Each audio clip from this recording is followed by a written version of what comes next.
ठीक, जय हिंद साथियों, स्वागत है आप सभी का आमस गुरुकुल पर। ठीक है, हाँ तो ध्यान से सुनना। Question number 20, chapter 1, question number 20। तो ध्यान से सुनिएगा।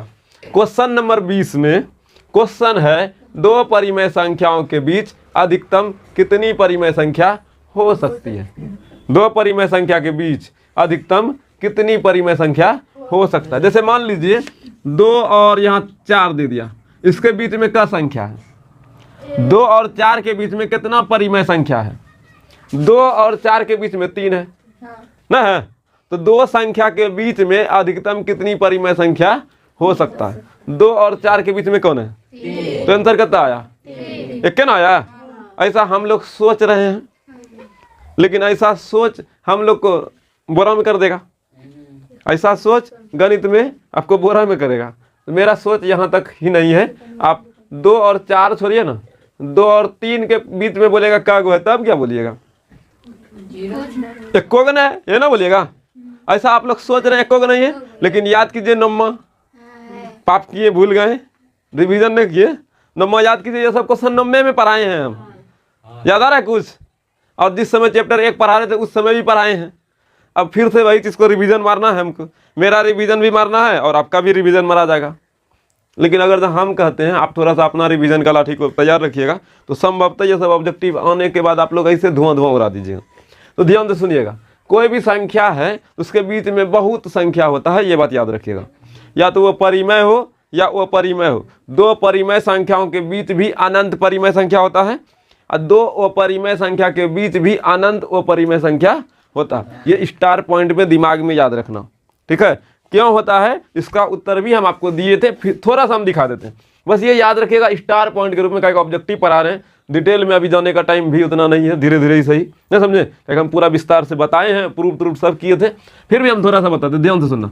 2 और 3 के बीच में अभी आपको तो कुछ नहीं दिख रहा है, लेकिन आपको दिखाने का प्रयास करते हैं। 2.1, 2.2, 2.3, 2.4, ऐसे चल के 2.9, फिर 3। देखो कितना आ गया। परिमेय किसको बोलता है? जिसको हम पी वाई क्यू के रूप में। अब इसके नीचे कुछ नहीं थे, इसके भी नीचे कुछ नहीं थे, पी वाई क्यू में हो गया।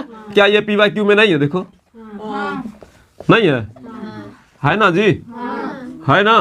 अब इसके और इसके बीच में भी ढेरी होगा, इसके बीच में भी ढेरी होगा, तो सभी के बीच में ढेरी ना है। तो जब ढेरी हो जाता है तो उसी ढेरी को क्या बोल देता है? अनंत। क्या समझ में आया? 2 और 2 संख्या के बीच में कितनी परिमेय संख्या होता है?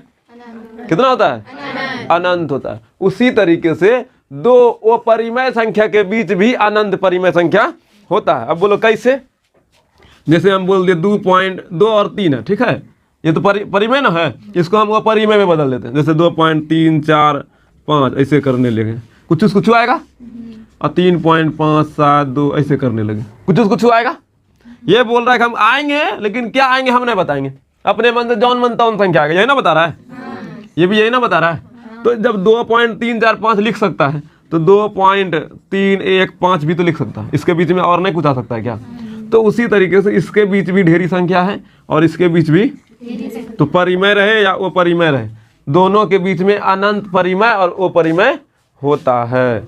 अपरिमेय के बीच में अपरिमेय होगा, अपरिमेय के बीच में। तो ध्यान से सुनिएगा मेरी बात, फिर हम आपसे पूछ लेंगे, फिर अगला क्वेश्चन ला लेंगे। ठीक है, अब कोई भी क्वेश्चन पूछेगा ना, कोई भी क्वेश्चन दे देगा, बोलेगा 3 और 4 के बीच निम्नलिखित में से कितनी संख्याएं हैं, या फिर क्वेश्चन ऐसे फंसाने के लिए पूछेगा डायरेक्ट आपसे। क्या पूछेगा? डायरेक्ट पूछेगा और आपको बोलेगा, और बच्चा बहुत इस जगह जो है ना कंफ्यूज नहीं करके उत्तर मारे एकदम सही 7 और 10 के बीच में कितनी परिमेय संख्याएं हैं। ठीक है, ऑप्शन में दे देगा 8, 9, 10, तो 2 का संख्या हुआ। ऑप्शन में यहाँ पर दे देगा 2, फिर दे देगा 4, फिर दे देगा 3, और फिर दे देगा यहाँ अनंत। क्या दे देगा? अब बच्चा देखेगा 7 और 10 के बीच में यही 2 गुना है, ऑप्शन पहले मिलेगा। जय श्री राम नहीं मार लेगा। जो बच्चा थोड़ा बहुत सोचेगा वो तो मारेगा, लेकिन जो बच्चा अच्छा लेवल का सोचेगा, यार 2 परिमेय बोला, अब भैया बोला था 2 परिमेय, जब बोल दिया उसके बीच में कुछ आ जाए, आएगा तो हमेशा बाबा भोलेनाथ ही, अनंत न। अरे बोलो ना यार, तो अनंते ना आएगा। यहाँ आपको फंसाने के लिए देगा, बच्चा फंस जाएगा। ऐसा हो ही नहीं सकता है, क्योंकि बच्चा पढ़ के आया है। कौन चीज? लेकिन जिसका बुद्धि काम नहीं करेगा बोलेगा एकदम कन्फर्म सही बना के लुच्छ, नहीं बोलेगा। तो ये संभवतः बच्चों की परेशानी को झकझोर के उत्तर देने लायक उत्तर है ना। क्या समझे? बच्चा का परेशानी है कि यही दूंगा है, यही दूंगा है, तो मार देंगे दूंगा नहीं, लेकिन बुरा में चले जाइएगा। मारना कहाँ है? दो परिमेय संख्या में कुछ बोल दे, कुछ भी संख्या दे दे, याद रखिएगा बस। यहाँ तो संख्या नहीं ना दिया, ये तो डायरेक्ट स्टार पॉइंट दिया है। दो परिमेय संख्या के बीच कितनी अधिकतम परिमेय संख्या हो सकती है, ये तो स्टार पॉइंट की तरह पूछा। अगर जब कुछ संख्या दे दे और पूछ ले तब बच्चा तो ऑटोमेटिक ऐसा क्वेश्चन आएगा तो 8 और 9 खोजेगा, एकरो बीच में इतना खत्म। खल्लास कौन खल्लास? ऑब्जेक्टिव खल्लास कि बच्चे खल्लास? हाँ, बच्चा खल्लास हो गया जी। ये ऑप्शन मारेगा दूध तो बच्चा का रिजल्ट गया। ऑब्जेक्टिव तो आप गलत बना दिए, अनंत मारिएगा तब नहीं ऑब्जेक्टिव खल्लास। किसका खल्लास हो रहा है? विद्यार्थी का रिजल्ट का। लेकिन हमको किसका खल्लास करना है? रिजल्ट को बुलाना है, समझे ना। तो एक एक ऑब्जेक्टिव बनाने से ही ना आपको 95 97 प्लस आएगा। ऑब्जेक्टिव में ही ना आप गलत कर सकते हैं, गलत तो गलत, उसमें कोई गुंजाइश। तो इसीलिए बार बार बोलते बाबू इधर ध्यान दो रे, प्रैक्टिस करना बहुत जरूरी है, तो प्रैक्टिस करते रहिए, ठीक है। अब ध्यान से सुनना, 21 नंबर क्वेश्चन में देखिए क्या है, 5005 मतलब 5005 के कितने अभाज्य गुणनखंड है। ये अभाज्य गुणनखंड क्या होता है ये समझ लो, फिर किसी का भी पूछेगा, जैसे मान लीजिए आपको पूछेगा क्या 91 का कितना अभाज्य गुणनखंड है, ठीक है, बोलेगा 27 का कितना अभाज्य गुणनखंड है, ठीक है। कोई भी संख्या दे देगा, बोलेगा अभाज्य गुणनखंड, तो कुछ बड़का चीज नहीं है अभाज्य गुणनखंड। बस ये बताओ अभाज्य संख्या जानता है ना, मतलब बाबा नहीं बबे ना जी, मतलब एक से और मतलब खुद से और भगवान से, भगवान मतलब एक, उसी से भाग लेगा उसी को ना अभाज्य बोलेगा। जो संख्या स्वयं से और एक से विभाजित हो उसे अभाज्य संख्या कहते हैं। तो वही अभाज्य संख्या से इसमें भाग देना है, क्या करना है? भाग देना है। तो उसी को क्या बोलिएगा? अभाज्य गुणनखंड। करके दिखाएं, है देखो 91 का करके दिखाते हैं। अभाज्य गुणनखंड भाग दे रहे हैं, जिसको आप लोग लघुत्तम बोलते हैं, भाग ही होता है, ठीक है। ध्यान से सुना, 91 में किससे भाग लगेगा? 3 से लगेगा, 2 से, 2 अभाज्य है ना, 3 भी अभाज्य है ना, 4 नहीं है, 4 से नहीं लेना है क्या? 3 से लग रहा है, 5 से लग रहा है, 6 से देंगे, 6 से इसमें भाग देंगे, कहाँ देंगे? ये 6 अभाज्य, तो इसमें भाग किससे किससे देंगे? 2 से, 3 से, 5 से, 7 से, 11 से, 13 से, 17 से, 19, इन सभी संख्या से इसमें भाग देना। भाग देना है मतलब किसी से भी देते हैं, देना है मतलब जिससे भाग लगेगा उसी से ना देंगे। तो शायद 7 से लग रहा है, आप देखिए 13 बार में लग रहा है, मतलब 7 से भाग दे 13 को छोड़ दिया, ऑटोमेटिक यही है। अब किसी से भाग देना है क्या? अब 13 से ही भाग दीजिएगा तो 1 आएगा, ये ना आएगा, तो 2 जाना है, 2 कोई फर्क, तो क्या क्या आ गया? 7 और 13, तो 7 गुना 13, यही ना हुआ। तो 91 का कितना अभाज्य गुणनखंड आया? 1 और 91 का कितना आया? 2 का आया। अबे 2 गुना आया, 7 और 13। उसी तरीके से अगर जो 27 है, 27 में भाग दीजिए, किससे लगेगा? 3 से। किससे लगेगा? 3 से। नो 3 से, बोलो कितना आया? कितना अभाज्य गुणनखंड आया? कोई बच्चा बोलेगा भैया 3 गो आया, बोलेगा 3 तो क्या गो है, अब कंफ्यूज होगा, 1 होगा 3 होगा ना, हो जाएगा। ऑप्शन में 1 भी दिया है 3 भी दिया है, तब क्या करेगा? 3 बार आया है, तो इसका अभाज्य गुणनखंड का गो 3 गो, भले 3 बार आया है तो 3 गो, मतलब 3 बार 3 को गुना करेंगे तब 27 होगा। हाँ, यहाँ दोनों को गुना करेंगे तब 91 होगा। अगर जो सिर्फ 1 को लिख देते, 1 3 ही ना है, तो बोलेगा 3 है ना लगातार आया, इसीलिए 1 को देंगे। बहुत बच्चा बहुत तरह से सोचने लगता है, 3 बार बार आया है, 1 को ना संख्या आया, अलग अलग नहीं है ना आया, इसीलिए ऐसा करते हैं 1 के ऑप्शन में 1 मार देते हैं। ऐसा नहीं करना है, 3 बार 3 जो है ना इसको भाग दिया है 27 को, इसीलिए क्या अभाज्य गुणनखंड हो गया, समझे? अभाज्य गुणनखंड अभाज्य संख्या से गुना करके इतना पूरा दिए, समझे? तो क्या बार?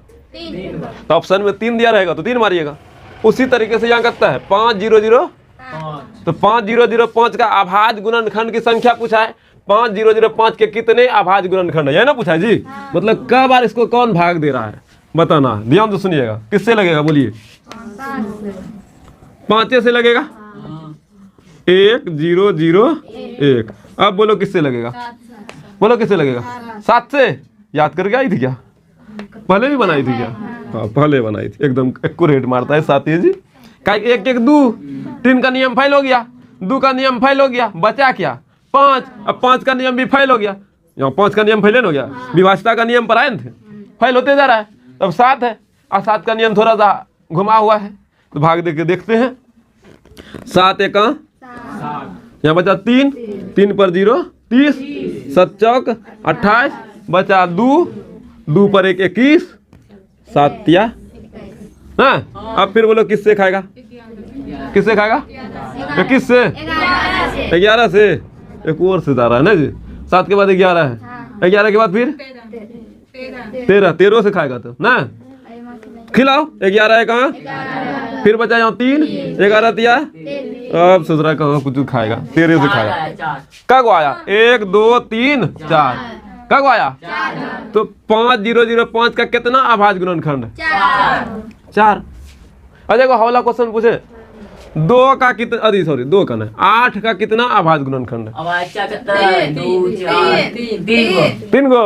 वाह का ये 2 से 4, 2 से न समझे, कुछ पकड़ में आया।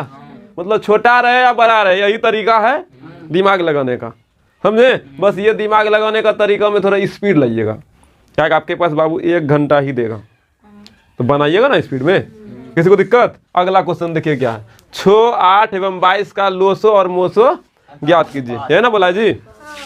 6, 8, 22 का लोसो और मोसो। अब यहाँ ध्यान दो, 6, 8, 22 22 ना, 6, 8, 22 लघुत्तम तो यही वाला तरीका से खचखचा के निकाल लो, बच्चा वाला तरीका जो है, बच्चे से जो पढ़ लाया।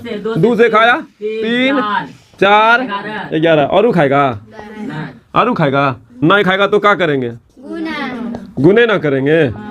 2 तिया 6 चौक और 24 गुना 11। अरे यार 24 गुना 11 बरका तीर नहीं मारना है, 4 4 2 6 और फिर 2 200 लघुत्तम कितना आया है, गुना सिखाए थे ना 11 का जी, एक दा हटा के एक दा सटा के, ये ना तरीका था। 2 4 एक दा हटा दो, 2 4 हो गया, एक दा सटा दो, 4 2 हो गया। गुना का तरीका ऐसा ही था। लघुत्तम कितना आ गया, अब फिर बोलो महत्तम निकलना है ना, तो महत्तम के लिए कोई बरका तीर थोड़े मारना है। महत्तम का एक अच्छा सा बुद्धि बताए थे, बोलो क्या बताए थे, महत्तम का बुद्धि बताए थे कि तीनों में किससे भाग लगेगा, अब वो सबसे बड़ा हो संख्या हो भाग लगाने में।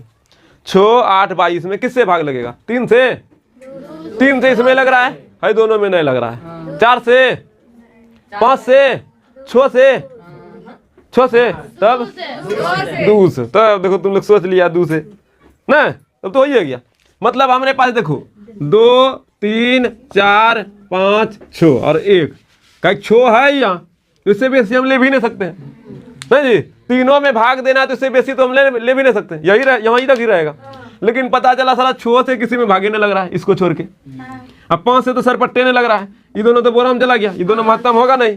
और 4 से भी नहीं लग रहा है, इसको छोड़ के ये भी चला गया। और 3 से भी नहीं लग रहा है, इसको छोड़ के। तो बस ये चाची यही ना की चाची ठीक है, हाँ चाची ठीक है, चाची ने सबके भाग दे दिलखिन है, बड़की चाची इसको है, सब तो चाची नहीं बनलू है, बनलो और है और है, दोनों ना भाग दे रहा है, 1 और 2 दोनों भाग दे रहा है। लेकिन दोनों में बड़ा कौन है, बड़का ही काहे लेते हैं, इसका नाम है तो महत्तम समावर्तन, मतलब अधिकतम हाई कॉमन फैक्टर है। दोनों में बड़का फैक्टर कौन है, दोनों में बड़का गुणनखंड कौन है, 2 है ना, इसलिए इसका नाम बोला है हाई कॉमन फैक्टर। किसी को तकलीफ, तो यहाँ पर मेरा मोसो कत्ता आ गया। अब फिर बोला यहाँ देखो लोसो और मोसो का अनुपात, पहले लोसो फिर बाद में मोसो कत्ता। अब कटा दो, अनुपात है ना बोला जी, कटा दो। 2 1 2, 2 दूनी 3 और 2 दूनी 4। अबे भाग दिए, 2 1 2, 2 3 6, 2 दूनी 4, 132 और यहाँ 1, तो 132 अनुपात। पहले लोसो बोला है फिर बाद में मोसो बोला है, इसलिए पहले लोसो बाद में मोसो, 132 अनुपात खोजो ऑप्शन में। आया समझे, ऐसा क्वेश्चन पूछेगा तो बनाइएगा, समझे कि नहीं। हौला ये थोड़ा सा स्पीड बढ़ा लीजिएगा, समझा रहे थे बस, समझ गए। मतलब कोई भी संख्या दिया रहेगा, लघुत्तम और महत्तम दिया रहेगा, आराम से निकाल लेना। निकालने का तरीका भी आपको खूब बढ़िया पता है, बस स्पीड करना, समझे कि नहीं। हम सिखा रहे थे, धीरे धीरे बता रहे थे, ध्यान से देखना है। देखो यहाँ 23 नंबर क्वेश्चन देखिए क्या बोल रहा है। संख्या 2.131111131111113 और उसके बाद यहाँ देखो ढिकचिक दिया है। अगर यहाँ ढिकचिक दिया है तो याद आ रहा होगा। क्या आ गया याद, बोलिए। परिमय क्यों परिमय? देखिए एक तो पहले अपना रूप बदल रहा है, बीच में एक की संख्या बढ़ रहा है, कोई संख्या रिपीट किया नहीं, रिपीट भी किया तो बहर के कर रहा है। जैसे ये देखो 1 3 के बाद 1 1 आया, फिर जो है ना 1 3 के बाद 1 का संख्या क्या हो रहा है, तो इधर भी बढ़ेगा ही। और उसका ढिकचिक दिया है, आज ढिकचिक दिया है और रिपीट नहीं किया है, सुनो ना, ढिकचिक दिया है और रिपीट नहीं किया है तो की होगा, वो परिमय होगा। अगर जहाँ रिपीट करता मतलब लगातार एक तरह का संख्या आता और ढिकचिक देता तब क्या होता, परिमय होता। जैसे आपको बोले थे 3.14141414 और ढिकचिक दे तो ये परिमय होगा, क्योंकि ये 1 4 रिपीट कर रहा है। ऐसी को लाठी मार के समेट के जो है ना इसको ऐसे समेट देता है ना। अरे बोलो ना यार, इसको बोलता है परिमय में बदलने। 2 नंबरिया में पूछा जाता है और बताए भी है, बताए ना है तो बताइए ढिकचिक कर रहा है तो परिमय कि वो परिमय ना, ढिकचिक कर रहा है परिमय, वो परिमय ना। ढिकचिक कर रहा है मतलब ढिकचिक चल रहा है, रिपीट करेगा तो परिमय, अनन रिपीट करेगा तो वो परिमय। मतलब रिपीट नहीं करेगा तो वो परिमय और रिपीट करेगा तो किसी को दिक्कत। तो यहाँ पर रिपीट कर रहा है क्या, रिपीट लेकिन कर रहा था, एक बहर रहा था, इसीलिए देवा वो परिमय हर हालत में नहीं होगा, वो परिमय ही होगा, परिमय नहीं होगा, वो परिमय हर हालत में नहीं होगा, परिमय परिमय जी, यहाँ परिमय है ये होगा ना। मतलब ऑप्शन में जहाँ छू रहे हो है आंसर, वो परिमय होगा, परिमय। यहाँ पर जो लिखे थे ये क्या होगा, अच्छा ठीक है। अगर जहाँ हम ये ढिकचिक मिटा दें तब क्या होगा, तब वो परिमय हो जाएगा ना, हो जाएगा। अरे यार ढिकचिक नहीं ना दिया, बोला यहाँ तक मामा शांत हो गए, क्या हो गए, सिर्फ है ढिकचिक मिटा देने से वो क्या हो गया, शांत ना होता है। भाग देते यहाँ शांत हो गया, अब से स्पेस कुछ नहीं आ रहा, 0 आ गया, ऐसा होता है ना जी। तो यहाँ शांत नहीं हो गया, इसका 10% शांत हो गया, ये खत्म खल्लास ना, समझे। अरे बोलो ना यार, लेकिन सिर्फ ये ढिकचिक आ जाने से मोए हो जाता है इसका ना जी, किसी को दिक्कत। अब यहाँ देखो 144 के अभाज्य गुणनखंड में 2 का घातांक होगा, मतलब 2 का अधिकतम घात कितना आएगा। 144 का अभाज्य गुणनखंड मतलब 144 का अभाज्य गुणनखंड में 2 कब आएगा, तो देख लो। 2 किससे, 2 से 7 दूनी 14, 2 दूनी 2 से 36 दूनी 72, 2 से 18, 2 से 9, अब नहीं है नहीं, अब नहीं है नहीं, हमरा खाली 2 पूछ ले, 1 2 3 4, 2 पर पावर तो अधिकतम घात कितना आया, खोजो। यहाँ C नंबर ना, एकरा में हाई हो तो खाए हो तो बोल, ऐसा सिर्फ देख लेना, इधर कुछ रहे साला, बस रिपीटेड रहे मतलब रिपीट क्या हुआ रहा है, ढिकचिक रहे तो परिमय में चला जाएगा। तो मतलब कैसा भी अब वो परिमय पूछे, वो फंसा नहीं सकता आपको ना, समझे। रूट वाला भी पहले बता दिए थे, अब बिना रूट वाला भी आ गया, उस समय भी ये बात हम बताए थे। अगर जब रूट वाला रहेगा तब तो वो परिमय होबे करेगा, लेकिन यही रूट वाला जब फट जाए तब तो परिमय में आ जाएगा। जैसे रूट है लेकिन 4 है तो फट नहीं गया, फट के कब बाहर आया, ये परिमय ना है। तो शकल सूरत देख के देखना ना। देखो इंसान जो है ना, इंसान को धोखा जो देता है ना, शकल सूरत से ही देता है। सही बात बोल रहे हैं। इंसान का जो ये मुखौटा दिख रहा है ना, इसके पर्दे के पीछे जो ये खोपड़ी में नॉलेज है ना, कौन लेवल का ना है वही ना धोखा देगा जी। ये तो चेहरा शुद्ध मांस ऐसा दिखता है सभी का, लेकिन उसके पीछे बवंडर होता है ना, समझे। तो फिलहाल चेहरा देख के लोग नहीं जाए तो सुधर जाएगा, बच जाएगा। लेकिन लोग तो चेहरे पे ही ना, तेरे चेहरे में कौन जादू है, ऐसा ही है ना गाना है जी, शायद ऐसा ही है, तेरे चेहरे में कौन जादू है, हमरा नहीं पता लेकिन नाम सुने ऐसा है। हाँ छोड़ो ना, मैच पर गणित में जादू थोड़ी आता है। ठीक है, अब यहाँ ध्यान से सुना, लगा सुना, हम गाना नहीं जानते इसका मतलब क्या हो गया, तुम गाना सुनाने लगेगा। थोड़ा बहुत इधर उधर जो डीजे उजे में बाजता है ना, तो थोड़ा बहुत रह जाता है। दीदी की तो गाना चाहिए, तो हेलो गूगल तेरे चेहरे में कौन जादू है, दिखा देना इसको, सुना देगा खुश।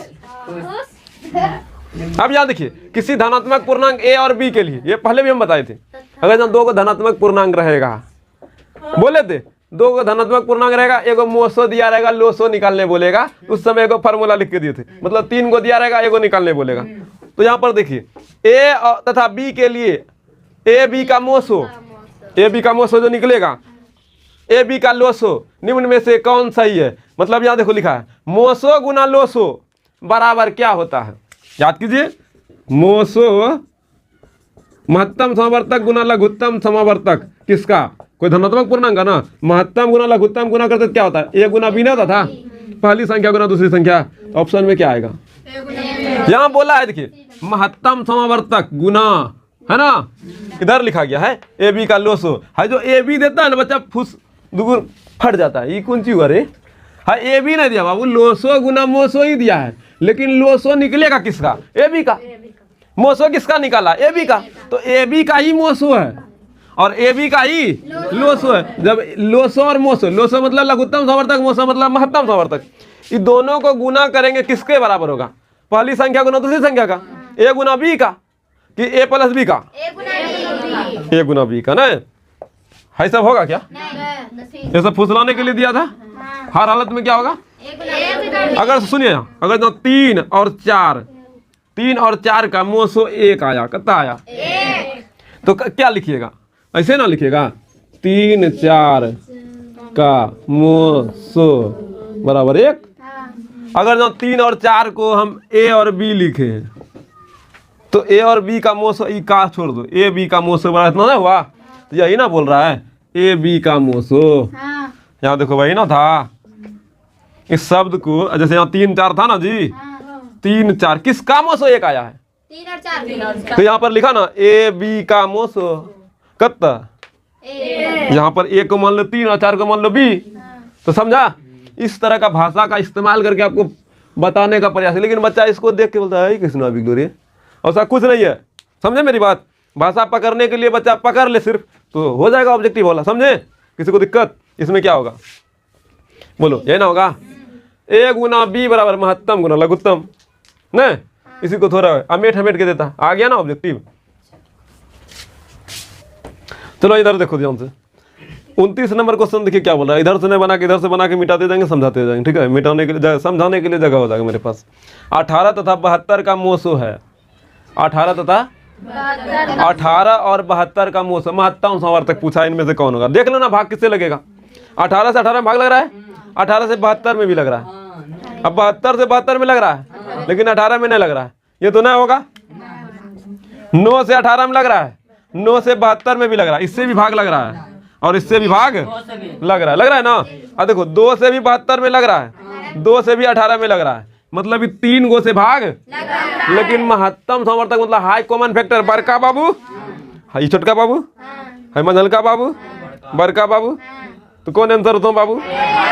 ए नंबर बोले आंसर ऑप्शन के आधार पे। तो ये बन गया 29 नंबर, ये कहा होगा पता भी चल गया, ठीक है? इसको आगे बढ़ते हैं। अब कोई भी तरह का क्वेश्चन देगा देख लीजिएगा, ये 2 बार हम ला लिए, ठीक है?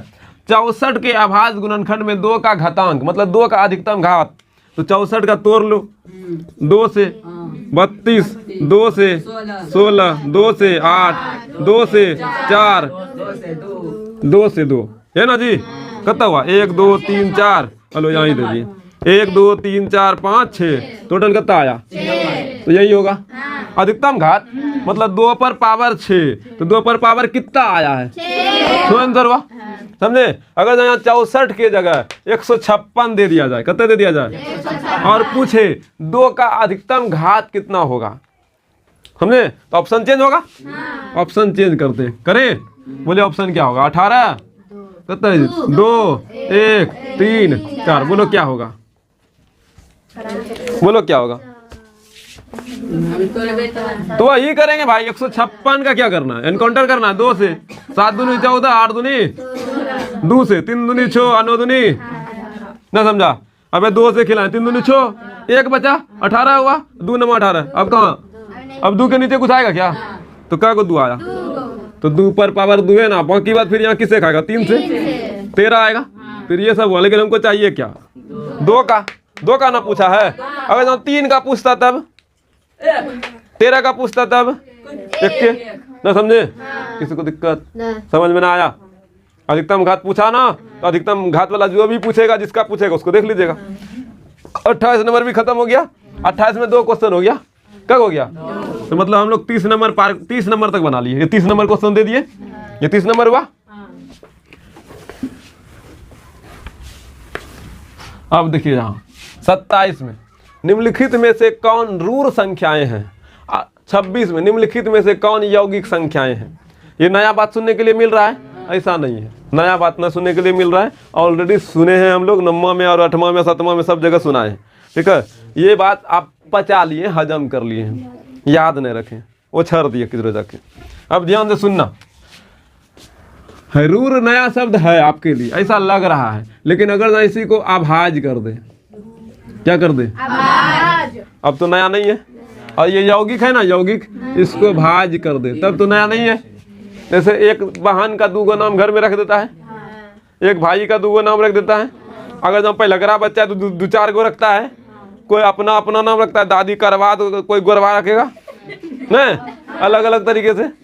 लड़की गोरे है बोलेगा कारी कारी कारी नहीं, अरे बोलो ना यार, गोरे रहेगा कारी नाम धर देगा।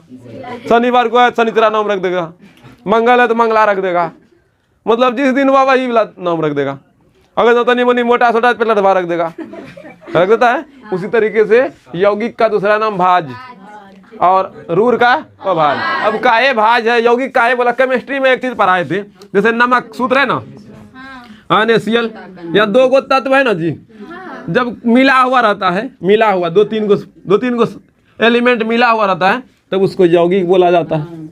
अकेले घूरता है तो तत्व बोला जाता है, अकेला घूरता है तो, जैसे सीधा आने है तो ये तत्व है, अब मिल के आया है तो मिला हुआ रहता है तो उसी तरीके से। जैसे मान लो 6 में किसे किसे भाग लग रहा है? 1 से, 2 से, 3 से, और इसमें ढेर कल नहीं है, इसमें ढेरी कल मिल रहा है, इसलिए इसका नाम यौगिक भी रख दिया। केमिस्ट्री का भाषा से, केमिस्ट्री का भाषा से क्या रख दिया? यौगिक रख दिया। केमिस्ट्री का भाषा से क्या रख दिया जी? यौगिक। और जैसे मान लीजिए 3 है तो 3 में 1 और 3 से रखेगा, इसमें अपने से या खुदे से या भगवाने से, इसीलिए इसका क्या रख दिया केमिस्ट्री का भाषा में। तो केमिस्ट्री में रूढ़ करने नहीं पड़े हैं, लेकिन केमिस्ट्री में यौगिक पढ़े हैं, कंपाउंड पढ़े हैं नहीं। और इसको एलिमेंट बोलो ना, भगवान तो सब भे के पास नहीं है, अकेले ना है, एलिमेंट है, तत्व है, इसी को रूढ़ बोला गया। किसी को दिक्कत समझे? तो ध्यान दो, यहाँ यौगिक किसको कहता है और रूढ़ किसको कहता है, समझ में आया? क्वेश्चन को देख लेते हैं, ठीक है। देखो यहाँ 11 में देखो ना किससे किससे भाग लग रहा है? 1 से और खुद से। ये तो रूढ़ नहीं हो गया, लेकिन हमको पूछा क्या? 31 देखो, 31 खुद से और 1 से, ये भी रूढ़ हो गया। 41 भी खुद से और 1 से, ये भी रूढ़ हो गया, लेकिन पूछा क्या है? तो मेरा 21 में देखो किससे किससे? 1 से, 3 से, 7 से, 21 से, इसमें ढेरी ना हो गया, ये यौगिक नहीं हुआ। इसमें क्या पूछा है? रूढ़ पूछा है।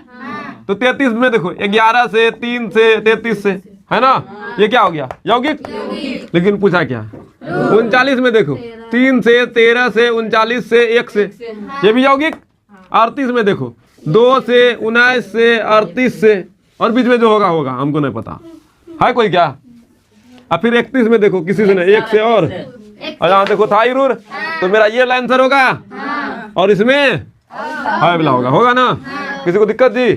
धन्यवाद, थैंक यू, शुक्रिया।